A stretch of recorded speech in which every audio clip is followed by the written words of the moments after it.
Hello and welcome to this Chosen Lifeline for Women, where my name is Charmaine Jennings. I am your chosen life specialist, where I have been called to challenge and change your worth, willpower, and wisdom. And in this episode, we're talking about worth. And I love to compare us ladies to flowers. And we dedicate this episode to the lily of the valley, which also is nicknamed Our Lady's Tears. And some say it is a reference to Eve's tears as she was leaving the Garden of Eden. Others say it's reference to Mary, Mother of Jesus, as she kind of wept and she gave her tears as well. But either way, we know that this is a beautiful flower. They're small little white bulbs. You find them in just the most beautiful places. It is the national flower of France and Finland. You often see this in bouquets, wedding bouquets and things like that, but it represents you. It represents you because it is the symbol of purity, joy, happiness, sincerity, luck, love, and all of these wonderful things. And so I want to remind you, I want you to affirm yourself to say, I am a lily in the valley.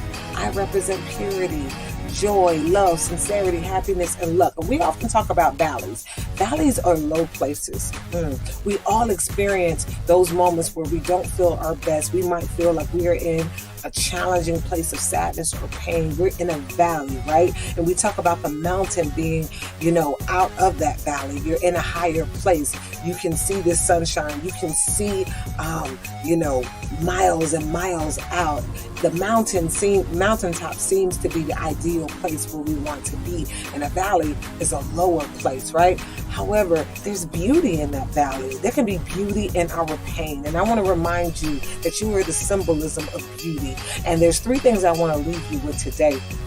First of all, a lot of people don't know that a lily in the valley has a beautiful scent, beautiful fragrance. It smells so sweet. But to ingest it is a poisonous flower. So I'm going to leave you with this tip. The first tip is this: smell, but don't ingest. You as a flower, you have a sweet, sweet fragrance. When you walk in a room, you are going to resonate, and your sweetness should resonate. But I always want to remind you as well to be sure that you don't allow people to consume you. To consume you can be poisonous for them, because you know what? You stand on your own. It is not for someone to own you, possess you, and to mistreat you. And we don't need to allow that to happen. So we're sweet, sweet smell, but don't ingest, right? Or we become poisonous in the sense that you were not made to be owned, consumed by someone else. So make sure you continue to have healthy boundaries. Point number 2 is tears are potent and can sprout up beautiful things. So it is said that it was from the tears of Eve and the tears of the Mary, Mother of Jesus, that these flowers sprouted up in the Garden of Eden for Eve, for example. And so just want to remind you, if you're sad, if you're going through a heavy time in life and you are crying and you're just releasing that pain, there are seasons where we do need to shed some of that pain, because at least you're getting it out, right? But our tears can grow some beautiful experiences, some beautiful flowers. It can cause some beautiful things to bloom and uproot. And so I want you to know that your tears will not last forever, and there will be beauty for those ashes. And then my third point is a reminder for you that no matter what your past, no matter the horrible things you might have done and said, or didn't do, things you should have done that caused a bad situation, no matter what those things were, right, that you can overcome. You're not going to always be in that valley. You're not always going to be in that low place, right? But you have to stay in the game. You have to stay present. You have to stay willing and open and committed to your growth process. It is a journey.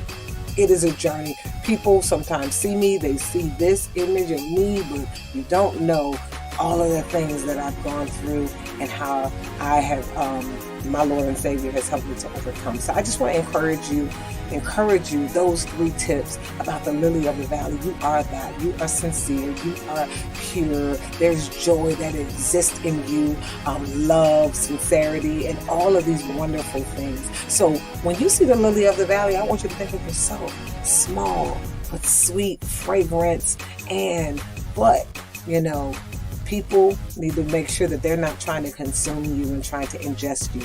And interestingly enough, it is also used in hospitals. While it's a poisonous flower, and if it's just ingested, it can be very toxic. However, they do use it to help patients who might have heart conditions, who might have situations with epilepsy, urinary tract infections. So again, something that can be toxic can also save lives. And so we all have had those moments where we've been low, where we haven't been our best self, but the sweet, sweet fragrance is the essence of the lily of the valley. So thank you for being a lily of the valley, and have a wonderful day. I'm your chosen life specialist. I am Charmaine Jennings, where I've been called to challenge and change your worth, willpower, and wisdom. Like, share, and subscribe, and absolutely book me for a session. Until next time.